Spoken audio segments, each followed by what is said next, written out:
ज्योतिर्लिंग का स्मरण कराया गया।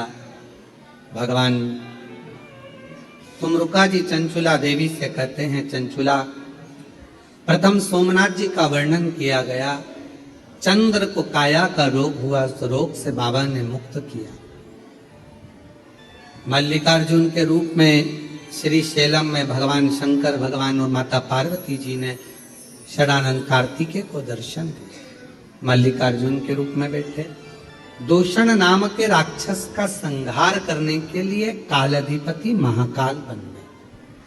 विंध्य पर्वत को दर्शन देने के लिए ओम के नाद के रूप में ओमकारेश्वर बन गए। नर नारायण को दर्शन दिया, केदारेश्वर बने। कुंभकर्ण की पत्नी करकटी के पुत्र भीम का संहार कर कर भीमा शंकर बन गए। मनु शत्रुपा को दर्शन दिया, बाबा विश्वनाथ के रूप में विराजित हो गए। गौतम बाबा को दर्शन देकर स्वयं त्र्यंबक नाथ हो गए।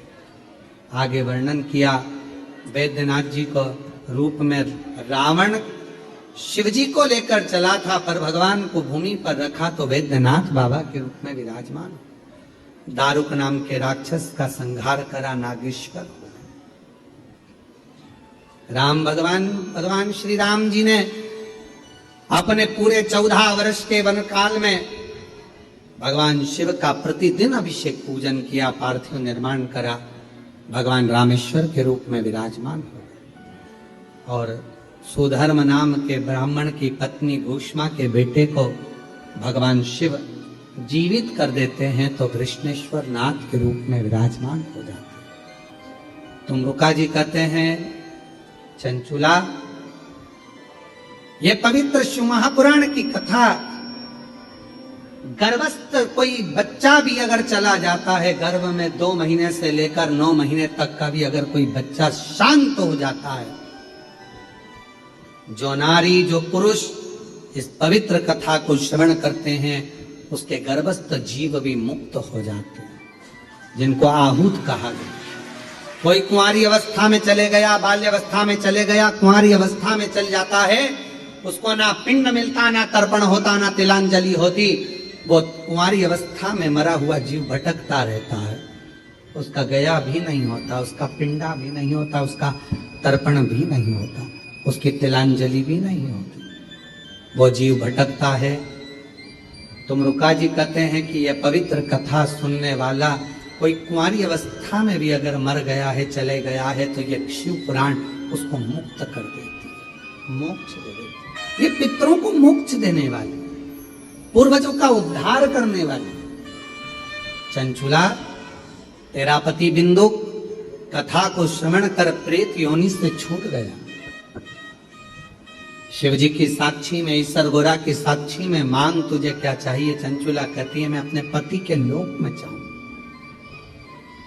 अखंड सौभाग्य धारण करा चंचुला ने, पुनः पति लोक में चली गई।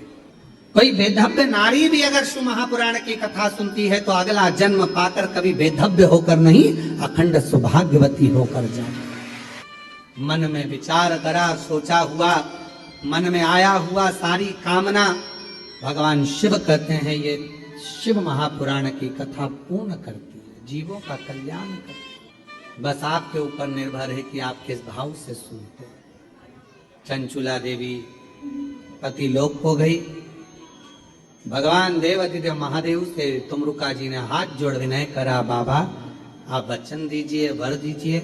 शंकर भगवान कहते हैं, जब घोर कलयुग आएगा, कलिकाल में लोग बीमारियों से ग्रसित हो जाएंगे, दुख से परेशान हो जाएंगे, कोई परिवार, कोई नाते, कोई तन, कोई मन, कोई धन से दुखी होगा। कोई के पास संपदा होगी, कोई के पास नहीं होगी। 4 भाई घर में, एक के पास धन होगा, एक के पास नहीं होगा। परिवार में क्लेश होगा, कहीं तकलीफें आएंगी, बहुत कष्ट रहेगा। उस समय पर कलिकाल में जो दिल से, हृदय से, मन से शिव महापुराण की कथा को सुनेगा, कराएगा, धारण करेगा, अपनी जिंदगी में उतारेगा, भगवान शिव कहते हैं, मैं उसके दरवाजे पर जाकर उसको वैभव, संपदा, धन, सुख सब प्रदान करूं। ये वो शिव महापुराण।